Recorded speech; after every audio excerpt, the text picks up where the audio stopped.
Bismillah walhamdulillah wa salatu wa salamu ala rasulillah. Welcome to Islamic Finance Podcast with me, Almir Colan.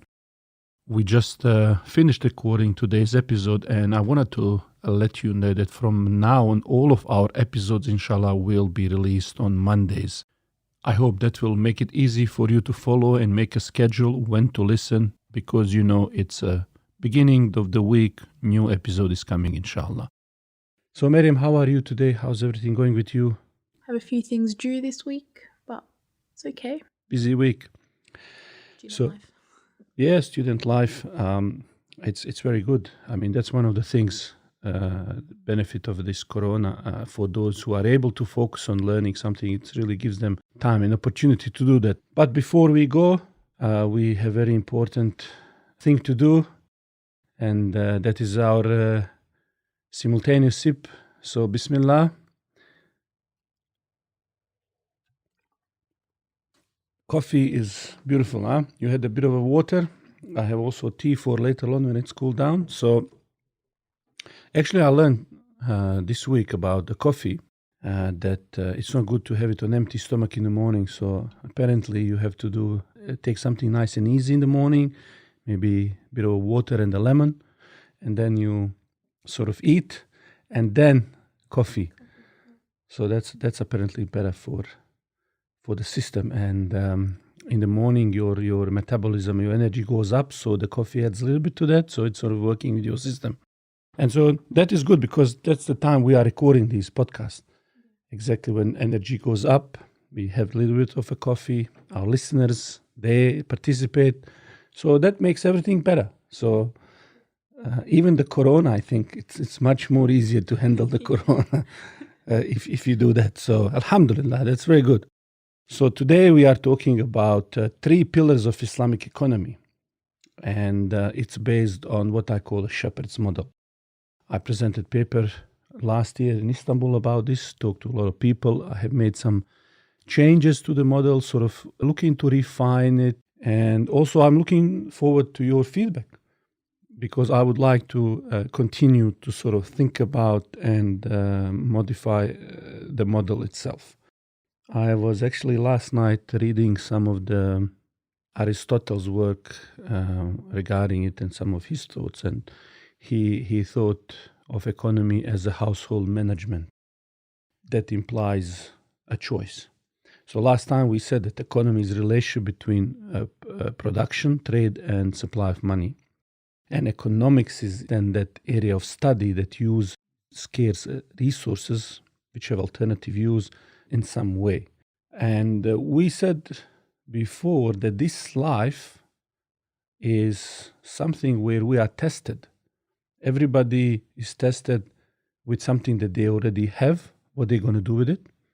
And they are also tested sometimes with a lack of something, how they're going to behave in that situation. So throughout all of our life, everyone, if you are rich, what you're going to do with that money? If you are poor, will you be sort of patient? If you have a good health, if you don't have health, if you have a certain relationship in your life that might be good or might be bad, if you have some problems or difficulties, stress, everyone is challenged in different ways. So that life is the test. So we all have certain, if you want to call them privileges, something that we should be grateful for.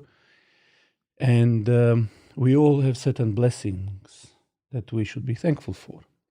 So I guess when it comes to economy and society, the question that we need to ask is, how do we get the products and services that we consume? Who is producing them?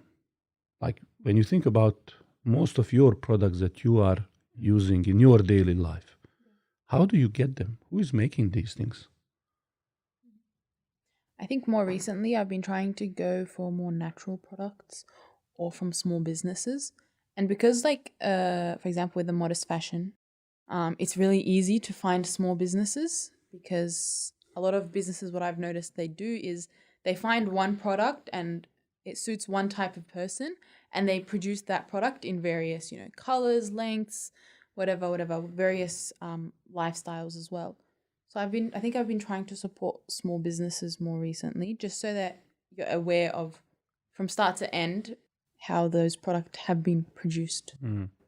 That's one thing that I've been looking at, because I've realized that if you go to like the larger stores and stuff, a lot of the time it's not suited for, at least for my lifestyle, whether it's at home or outside. So just kind of being aware process, and it's nice to see that. So consuming and being aware of the brand, they may be like a story and their product. Yeah. It's sort of, you say it's it's sort of more like, how would you describe it versus feels- big brand? It feels more like a personal business transaction. It feels like you're dealing with someone you know, even though they're on the other side of the world, for example. And that's actually going to be conclusion of today's whole discussion, is that we live in society where businesses became too big, and the government also became too big. So a lot of the solutions to our real daily life come from either big government delivering something, or come from really big business delivering something. And people who work for either of these, really, it's almost like they don't have a face, they don't have a voice. It's almost like dehumanized.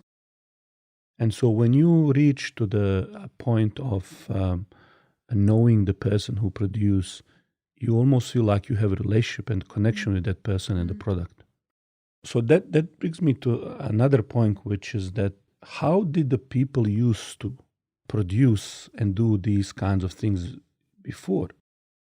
Must have been more like that, more sort of localized community. Everyone was kind of more entrepreneurial. And now these products, actually, they have much higher premium. So if I'm making like a cream, let's say face cream, for example, or a hijab or something, and I'm doing it in my house, I'm doing it and it's a personalized, it has some sort of much more value. There is something there. I would imagine also those people involved in their own business, they are much more happier. I think Adam Smith talks about in his Wealth of Nation, something connected with the corporate governance, which came about as a question really more and more when the limited liability company came about, which is that people who are owners of the wealth, of the money, the way they would manage their assets is different than somebody else. And so that created sort of this agency dilemma, that someone doing something with your money in a, let's say, big corporation, they will do it differently than someone who is directly doing it for themselves, for their own company, and dealing directly with the customers. And so that's interesting that you make, because I definitely sense that there has been a breakdown in the communities. As a society, community, neighborhood, we used to be more entrepreneurial and people were more responsive. That was not only in a sense of producing things, but helping anybody. And we all know a situation where difference between you actually giving, let's say, charity to someone with your own hand versus just you click and it goes to some sort of big organization, they deliver it.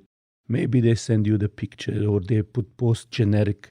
You have that reward, inshallah, for helping, but it doesn't touch your heart exactly. And that's, I think, in economy, what we are sort of losing. We are losing the human beings. There is no that connection with what we are consuming or how we are even helping other human being. That is then filtered in relationship between the people, the families, all of these traditional institutions that used to keep society together. So in order to think about Islamic economy and how we can frame the whole discussion, I try to come up with a methodology or way of thinking about it. Currently, whenever you talk about economy, there are two basic domains or ways that humans are deciding how to manage that household society and how they respond to these challenges. So one is socialism and another one is capitalism. Many people then ask, where does Islamic economy fit and how does it relate to these other systems?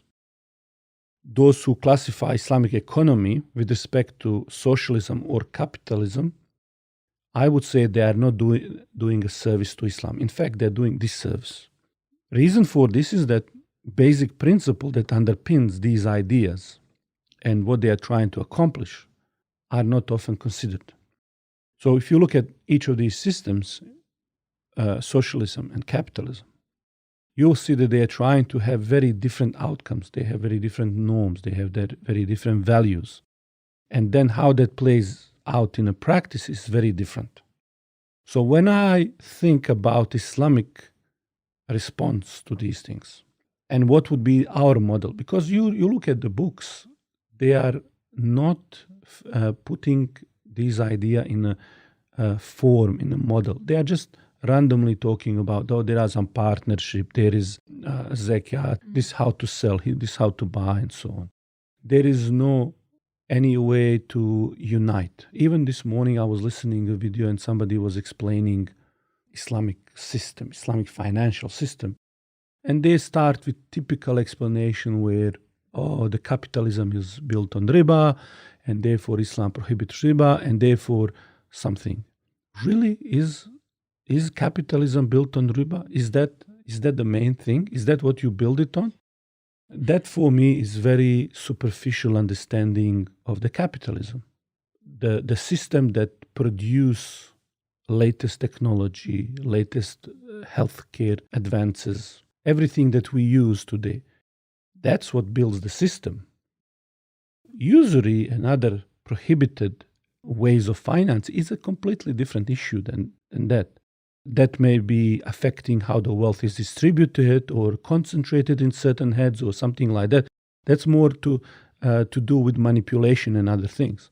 But to say that was the reason, no, the reason is that they are producers. They are producing. They are using whatever way they are financing these things. And by the way, most of that and startups and everything is financed through equity, not through debt, even until today. So we are just purely ignoring the side of production. Just like socialism. You think socialism didn't have an interest and all of these things. Why are they not successful? Because they fundamentally were not producing as efficient and so on. And so when we talk about Islamic economic system, then we cannot mix up everything in the one bag. Therefore, I've been thinking about it. This is what I came up with. So the shepherd's model is constructed on the famous hadith where he, sallallahu alaihi wasallam, said that every one of you is a shepherd and is responsible for his flock. So from this statement, we can extract what I call a shepherd's model. By the way, this model equally relates to leadership, management, and economy. So in this part, I will specifically look how it relates to economy. So when you look at a shepherd, by their nature, they make decisions that impact a flock. Since every one of us is a shepherd, we all have some responsibility. So how do we understand this hadith then? I remember one time I heard my teacher discuss this hadith long time ago. And for some reason, this stuck with me.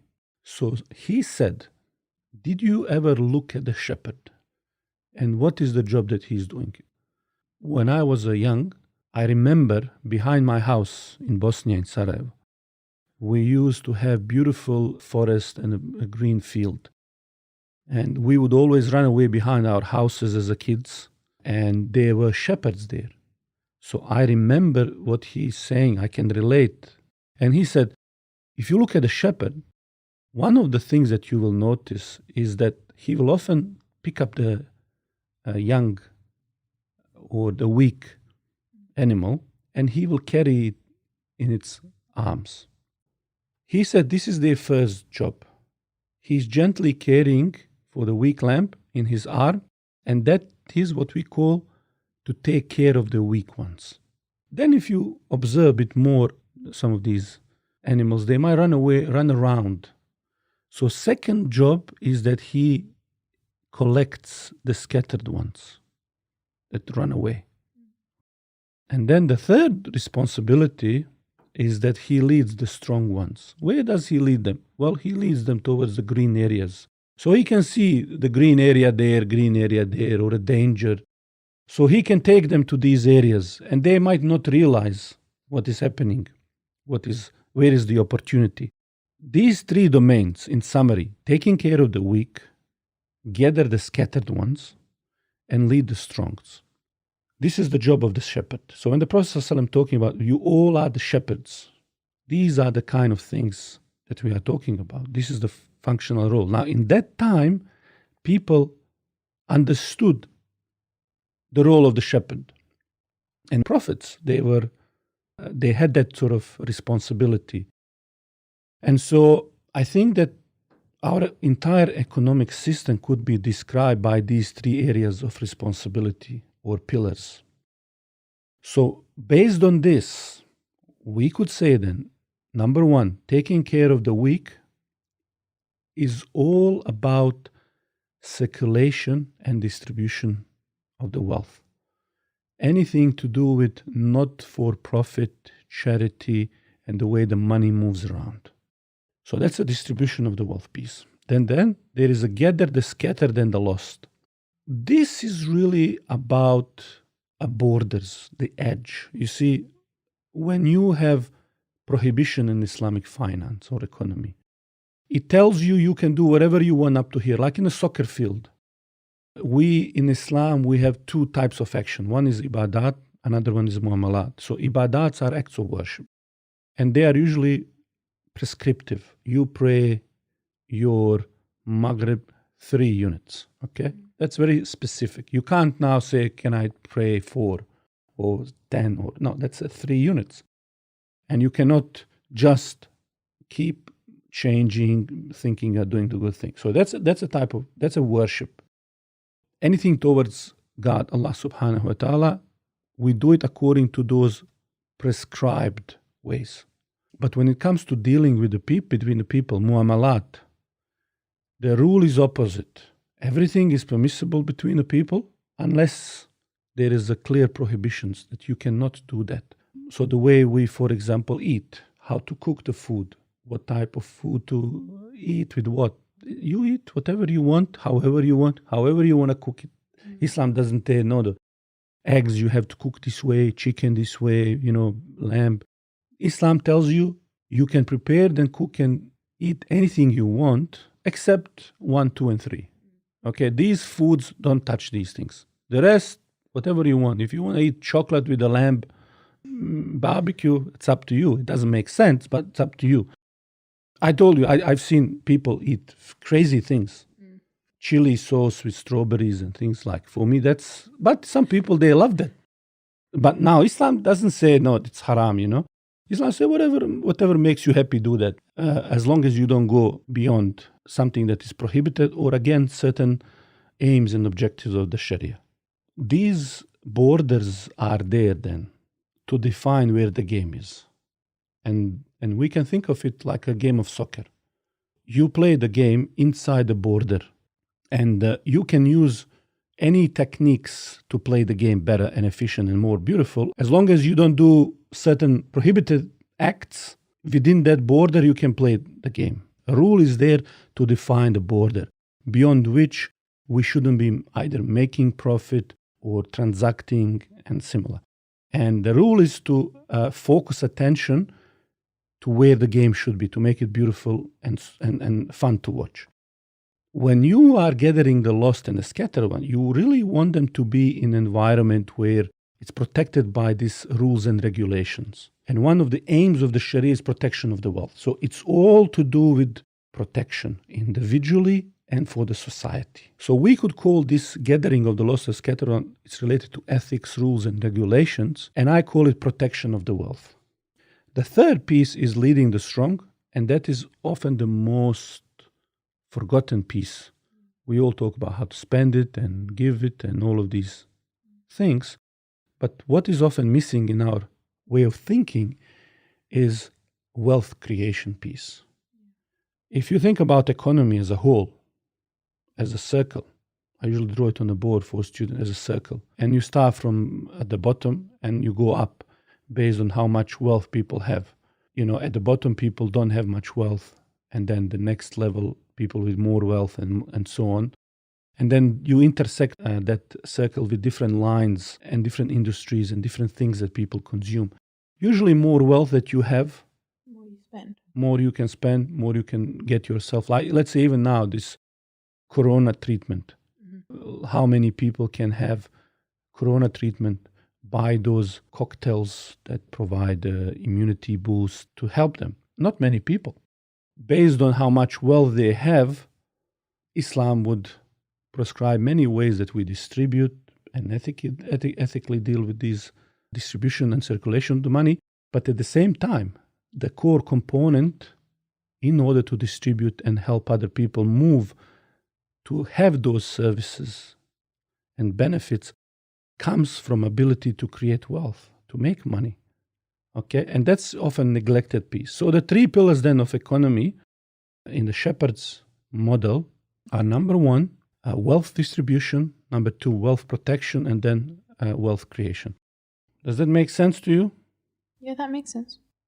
So if we look at the first pillar, wealth distribution. So this is what it said, taking care of the weak. It's where non-for-profit wealth circulates. It's more charitable. It's a first pillar of a wholesome Islamic economy. And it talks about capacity to take care of the weak. This piece really is about moral leadership for the well-being of the society. And it talks about capacity to take care of those who are in need. The function, this pillar, is built on virtues like empathy, compassion, gratitude, where Islam legislates several mechanisms. For instance, we said Zakat, Shadaqah, Waqf, benevolent loans, takaful, even the way it breaks the wealth when you have inheritance laws. In this economic context, we talk about circulation, distribution of the wealth, and Mufti Taqi Usmani explains that objectives of an economic system is that wealth produced in a society must be distributed in a just and fair manner, so that it may not be concentrated in the hands of a few people. There is a short verse that supports this idea, which says, so that it may not circulate only between the rich among you. Quran 59:7. When we talk about this idea, we are not talking about socialist understanding of the welfare state. When we're talking about these things, we need to differentiate between state, business, community, individual, to what degree and why and how this money is circulated, who has what responsibility. So if we look at, let's say, socialism, this task of distribution comes down to government taking ownership of most of the wealth in order to eliminate different classes between people. This idea aims to distribute wealth by focusing on collective need rather than individual efforts. In capitalism, the distribution of the wealth is a concept that is more left to individual and to their kind of sense of benevolence and to handle it as they see kind of fit. When we look at this, we could see that both of these have certain shortcomings. For instance, if you look at socialism, it's built on the idea of atheism.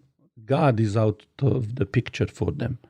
People, in a sense, and this is maybe a bit ideological sort of framing, maybe some people will not immediately see the relevance of this because not everybody who is atheist is part of those people who believe in this idea. But sometimes we ignore the deep ideology and how it came about, this system. And I lived in this society in former Yugoslavia, so I know intimately ultimate end. So while we see many Muslims and some Christians and others supporting many of the socialist idea, I think that's come basically from not understanding Where it's going. Like how many people do you know that would even think deeply about it? No one. They really look at it on a surface level. Yeah. And the surface level would be like hating the government. Or hating the capitalism. Yeah. And therefore this is alternative. And then they would win over by saying some nice sounding slogans, which people like. But what they wouldn't talk about is that how they're going to pay for it. So you will often see that solution by these people is just take more money from the people and somebody in government will deliver a solution. Yeah? So everything basically runs on that. Idea for these things come basically from atheism. Maybe I'll now say something people will not like it, but when you think about it, you will realize that the essence comes from that idea. And over the time, it manifests like that in a practice, whether we agree or disagree with it.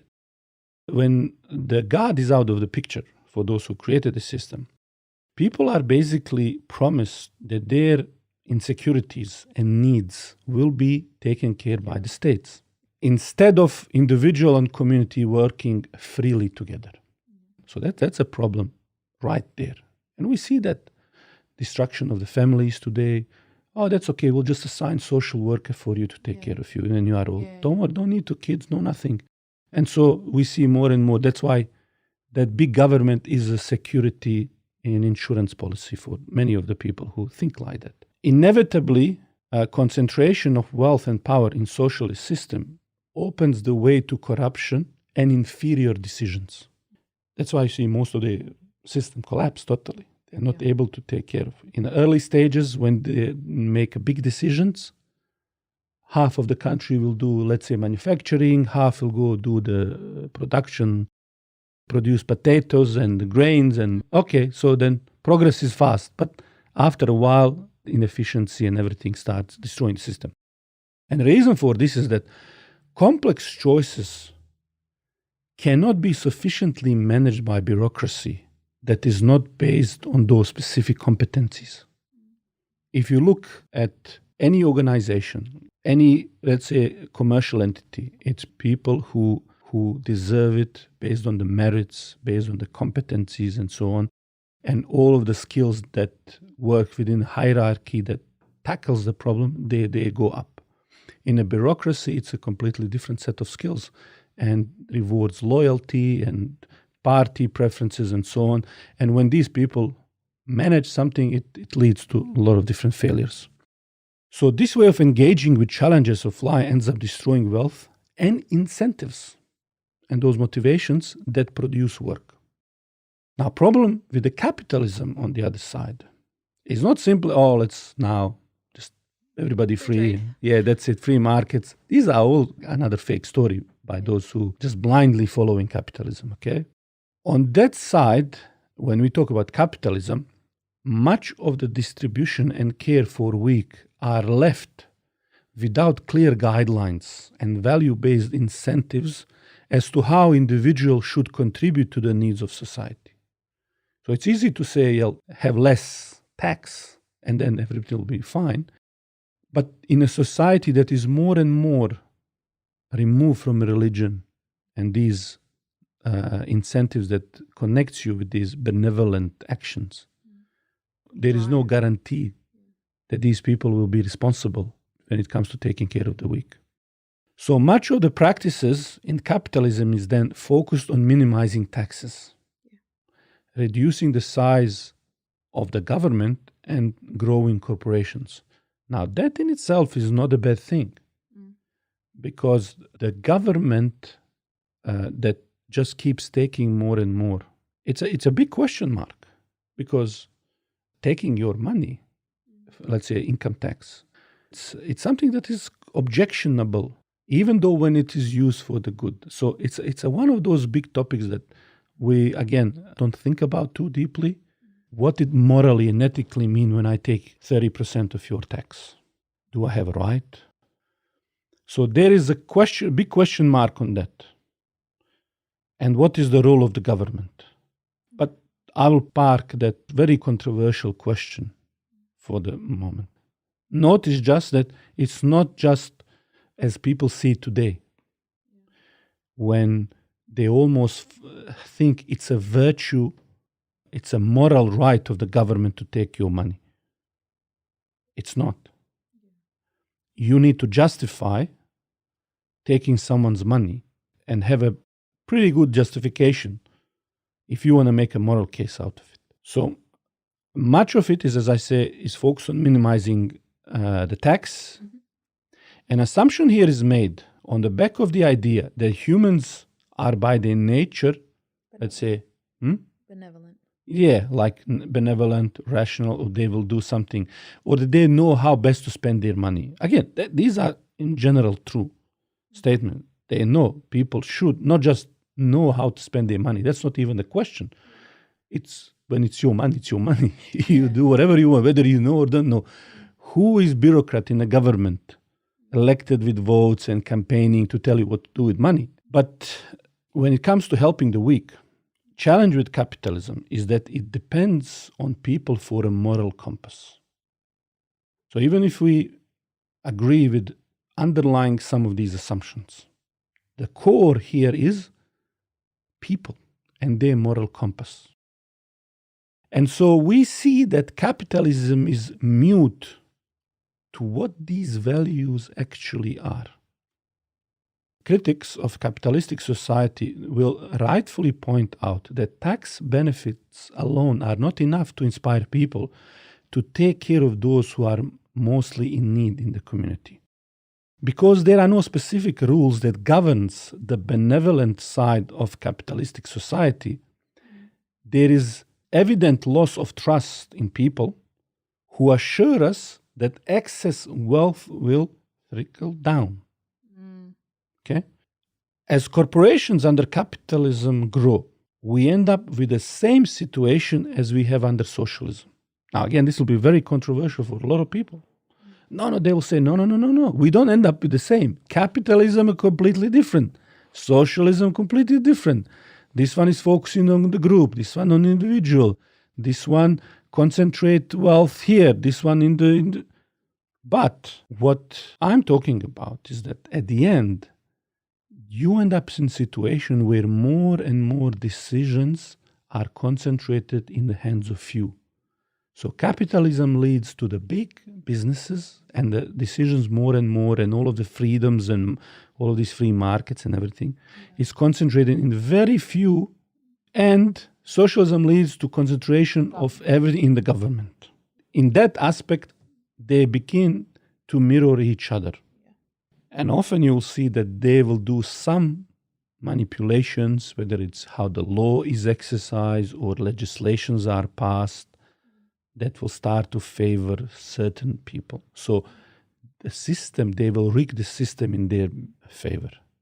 Like, for example, currently, I don't want to bring too much politics, but President of US now is currently in the news that he paid little taxes, federal taxes. He paid some other taxes, but now the people who defend him, they say, okay, you don't understand depreciations, and he had losses which he offset later on. Okay. And these are incentives for building economy. That's fine. But here's the problem.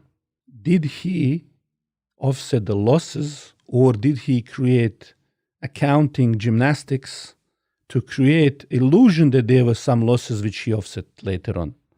These are the questions that people are asking. And these are very legitimate questions, because the core comes that we don't know if we should believe the people. We don't see their moral compass. At the moment, those who use those loopholes, they simply are saying we are just being smart. The game is that I find a creative way to avoid, not because of this fits with the essence of those rules.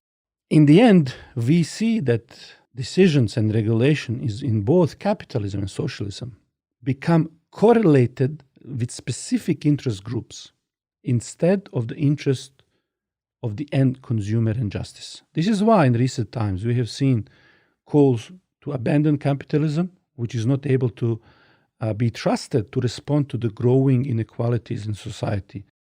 The same appeal is heard in communist countries that are abandoning socialism. So it is only Islam that holistically handles the aspect of taking care of the weak by legislating and fairly encouraging various instruments of wealth distribution. By legislating specific mechanisms and incentives, Islam removes uncertainty from society with regards to who is responsible for what. Let's look at Zakat, for example, which is poor due. So Zakat, as a percentage, let's say, of the wealth, not income, wealth. Zakat is taken as an exact amount and given to particular groups of people in society for a very specific purpose. In fact, in order to preserve the dignity of people that are giving zakat, Islam looks at zakat as a right of poor and needy and not charity from the wealthy. And this mindset build positive approach where wealthy members of society are not seen as a higher or privileged class, but as a force for good, such as when Uthman radiallahu anhu gave the whole caravan to the needy people in Medina. This example of Uthman radiallahu anhu brings us to another instrument, which is Sadaqah, general charity, which encourages consistency in giving as a part of Islamic lifestyle. As the Prophet ﷺ said, the best of deeds is that which are done consistently, even if it is little. So this attitude of giving is also extended to all tangible and intangible deeds, so much so that even smiling is considered charity in Islam. So this shows that the simple reality of life, which is that all of us are in need of different things all the time. Somebody might need food, money, smile, or understanding. Furthermore, institutions such as endowments, Waqf, can solve big problems in society.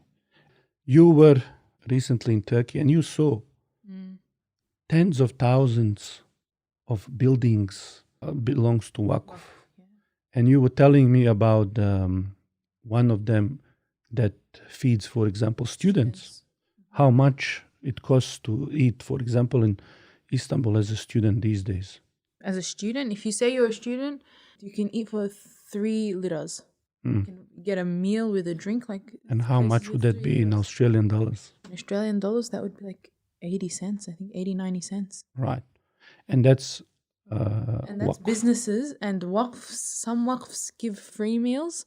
Some Waqfs, it would be like 1 lira and 30 cents of their cents, which would be 25, 30 Australian cents.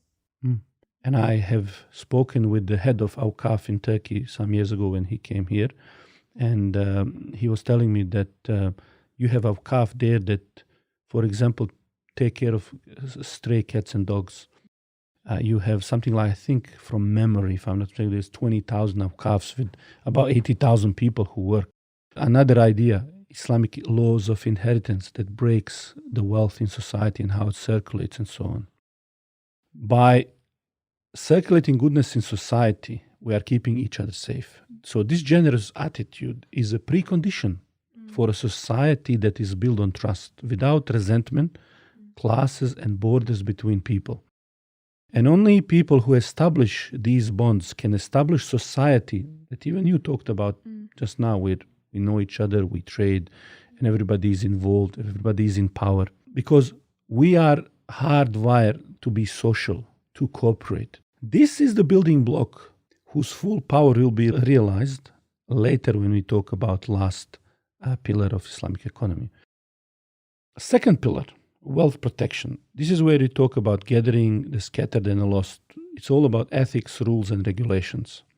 When we talk about regulatory protection, it's all about safeguarding the economic system so it does not engage in activities that have detrimental impact on society. At the same time, these rules, they defend against commercial activities that are prohibited, such as, for example, riba or gharar and similar. So adl or justice in profit making is to make profit from for-profit activities only, not to make profit from activities that are not supposed to be for-profit activities. And this is a handful, but later on we'll explain what this whole piece means. It's a very interesting discussion, but it's a very complex for this time to go too deeply. So these rules prevent activities that might undermine the trust and spirit of partnership in society. Example, deceptive financial techniques and transactions that profit from others' ignorance. Example is most recent global financial crisis. Many regulators limited, for instance, financial practices known as short selling due to their harmful effect on real businesses. but lifted them soon after the crisis was over. Unfortunately, the lack of regulation and consistency can move system towards creating incentives that reward those who can take advantage of weak members in society. So with subsequent post-GFC bailouts, we have seen the emergence of a hybrid economic system that often combines the worst elements of socialism and capitalism. And that's where we are today, because there is no system that's purely capitalist or socialist. They are always these hybrid. Post-GFC, we have seen the worst of both combined in the way that the stimulus and the whole response was working. And one of the economists that predicted a lot of these problems, Nouriel Roubini, noted when profits are privatized and losses are socialized, we get sleazy capitalism and corporate welfare that becomes public bailout of reckless lenders. When they profit, they all become capitalists. When they are in a loss, and this we talk about America, when they are lost, then we become socialist and we spread the losses. And that's where the unfair system comes. So people who are purely ideological about any of these systems, they don't recognize a lot of these things. But after Corona, we have another problem. We have the third issue, which is that debt is nationalized in massive ways. Look at us in Australia, 25 million people. So far, stimulus in terms of a debt, hundreds of billions of dollars. I think I read this last one was 300 billion, just for a couple of months. What were the main problems during the 2008 financial crisis? Well, there are two very small points I'll just mention here. Is that one was speculative trade with various financial instruments that Islam prohibits, and the short selling I mentioned. This is the sale where you sell something that you don't have, which Islam prohibits. And the other one was artificial creation of debt with financial instruments that utilize sale of money to make a profit. Both of these transactions are prohibited in Islam. So, for instance, Prophet ﷺ said, it is not permissible to lend on the condition of a sale or to have two conditions in one transaction or to sell what you do not have. That's eliminate short selling and these other speculative instruments. And in another hadith, it says, do not sell gold for gold unless equal in weight. And that eliminates packaging debt, securitizing it, and selling it like we have seen CDOs, those credit default obligations and other instruments. The purpose of this prohibition in Sharia is to eliminate lazy mentality that seeks to profit without providing real benefits of the society. So this is what we are talking about when it comes protecting the wealth, rules and regulations.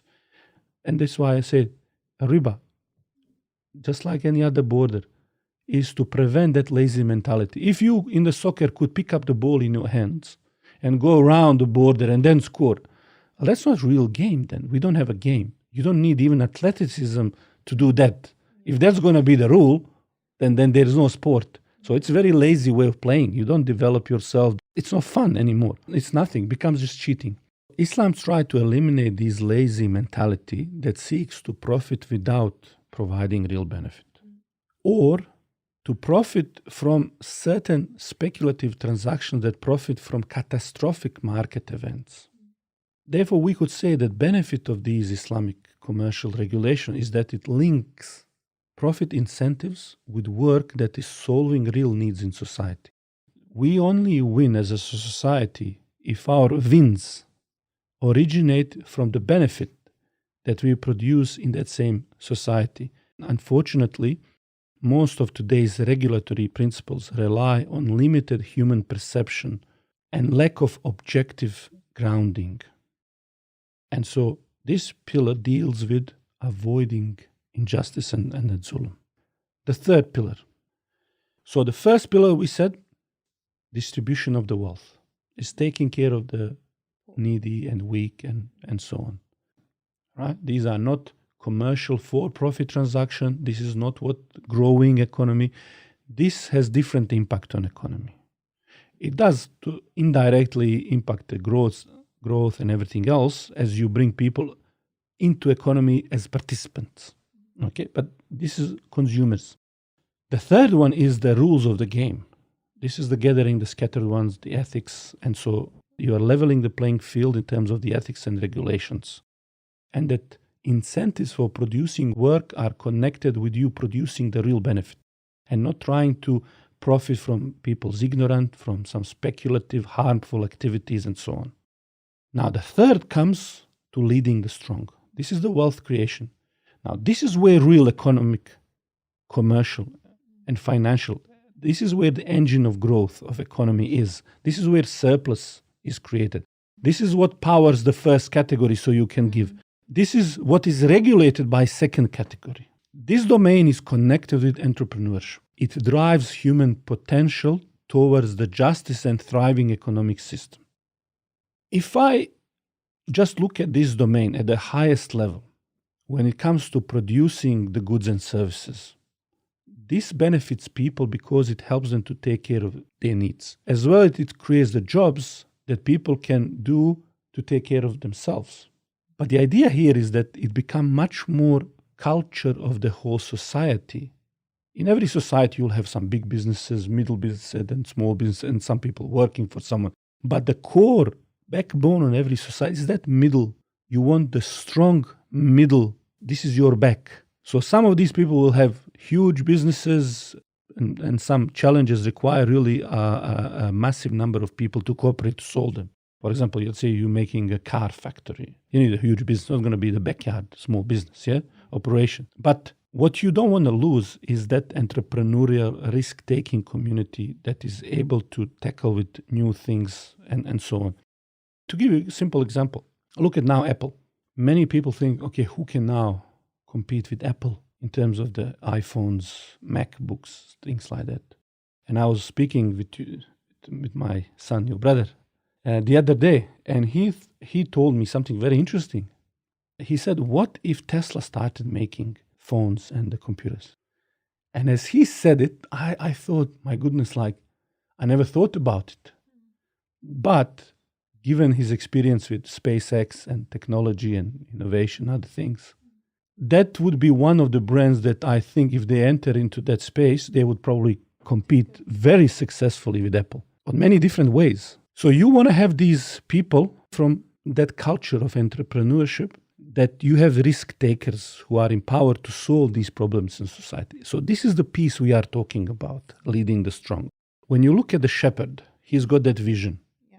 Benefit of that vision is that the shepherd can look around and map the terrain, and they can then start imagining what's possible. If the shepherd then take initiative to build something, you have that leadership. In different economic system, for example, decisions might be centralized, like in a socialist system. It is challenging to ignite the human creativity without that personal sense of freedom to take a risk and to have a reward to benefit from that incentive. Yeah.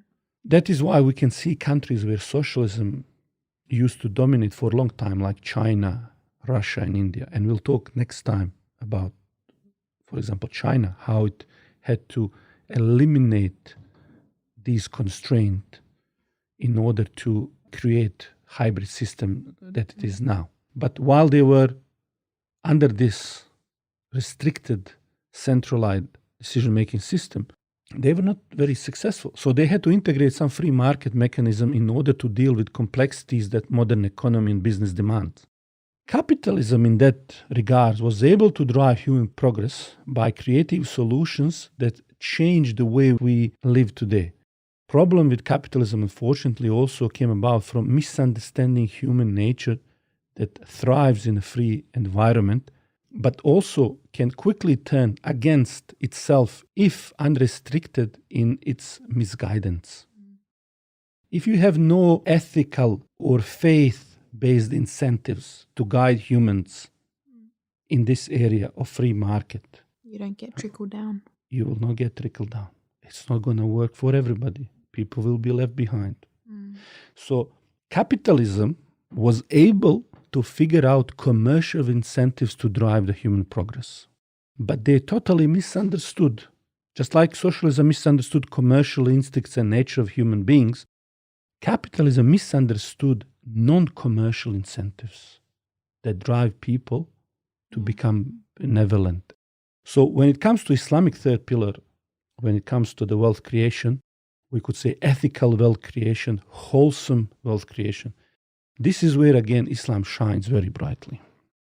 The problem is that most of Muslims actually forgot their own history to see that. So, for example, if people today credit Adam Smith as a father of modern economics and capitalism, but it is actually Ibn Khaldun in his Muqaddimah who much more clearly established these principles around 400 years before Adam Smith. Now, what inspired Ibn Khaldun and other scholars to encourage freedom to conduct commerce? These were Islamic principles. For example, if you read in Quran, it is mentioned, "O you who have believed, do not consume one another's wealth unjustly, but only in lawful businesses by mutual consent." I don't want to go now into the income tax and other things, and this is relevant to that part because that's another whole topic. But look at this, only by mutual consent. Don't consume each other's wealth. Don't take each other's wealth. You can't do that.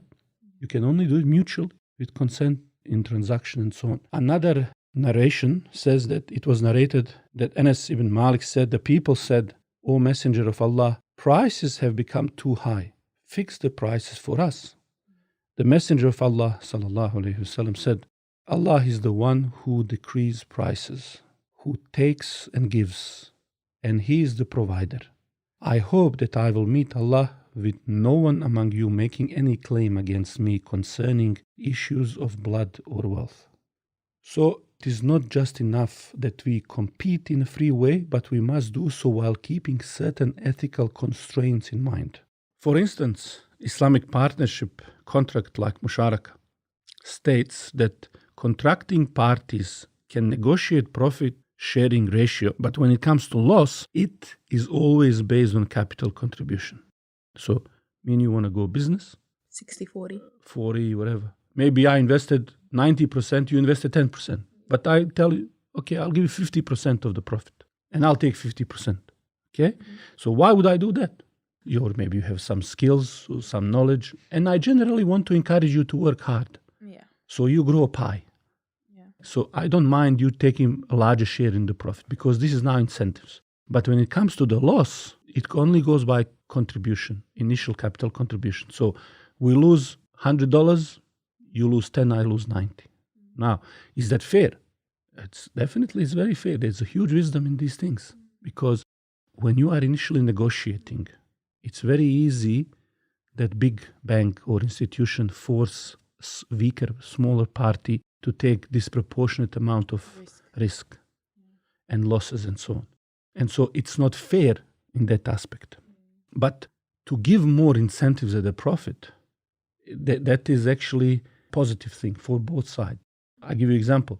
In this case scenario, is it better that a business returns $1 million and we share, 90-10?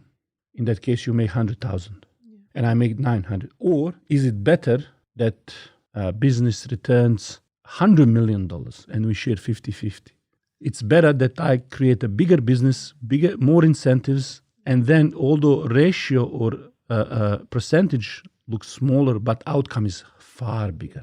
So this arrangement incentivizes wealth creation while preventing the injustice of moving undeserved risk from stronger to the weaker party. This also builds an entrepreneurial culture that contributes to the welfare of society via the production of goods, services, and similar. Prohibition of riba actually helps that, so that the effort and incentives are moved into this side of the equation. Okay, see how that works together? Leading Strong is therefore structured around Islamic principles that says that the best way to make a gain is from work of our own hands. This work could be related to anything from agriculture, manufacturing, to other beneficial products and services. Benefit from doing things by our hands is that we increase skills and efficiency in producing something tangible. Nations that do not produce for their own needs soon lose something more valuable than wealth. They lose skills and confidence as they become more risk-averse, while economic leadership depends on risk-taking and fair profit sharing. By working and developing skills, we also build confidence. It is only with confidence that we can take on more significant challenges of our time. So that's the third pillar, leading the strong. So I will just summarize that today we talked about Islamic economy, 3 key pillars based on the shepherd's model. And these 3 pillars of Islamic economy are based on wealth distribution, wealth protection, and wealth creation, which is leadership and entrepreneurship. Altogether, they are designed to push people to be producers, to benefit society, and to solve different kind of problems. Sometimes by creating the products for majority of the society that we all need in everyday life, and sometimes if there is a surplus, to distribute the wealth and help those who needs basics to participate in that economy.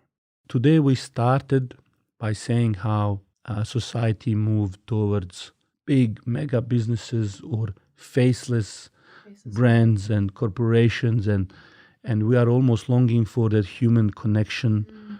It's actually really interesting. At one time I was working for a few months at this clothing store, and every now and then we'd actually get the CEO come in, and one of these days that I was working, he came in, and it was really interesting. He looked like a regular shopper. So when I was told, this is the CEO, and we get to go and speak to him, I could understand why the manager and the people who were there for 5, 6, 8, 10 years were still working there, because they had a direct link with the person who started this. And his story and the way he started is something that we talked about.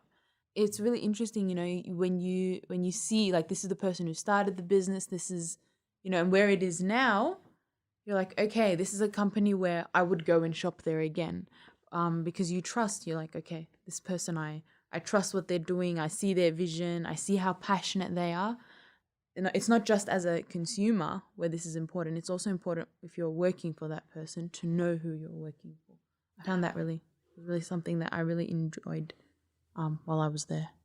I had a similar experience when I was watching on TV one day this clothing company again that was producing the clothes from one of the farms around here in this neighborhood. I think it was in Victoria somewhere. They were saying that this is the farm, maybe 5th or 6th generation, and they have these beautiful sheep. You can see the farm and lifestyle, and they made suits by collecting the wool from that particular area. Yeah. And just the way they take care of the animals, even the stitching and everything, they do it in the quality way. If you buy a suit from that place, it will have different importance to you, different meaning. And I think you would even take care of it more. It wouldn't be like one of those almost disposables these days. Yeah, that relationship I think is really important. And I think it really drives the economy a lot better when you have those connections.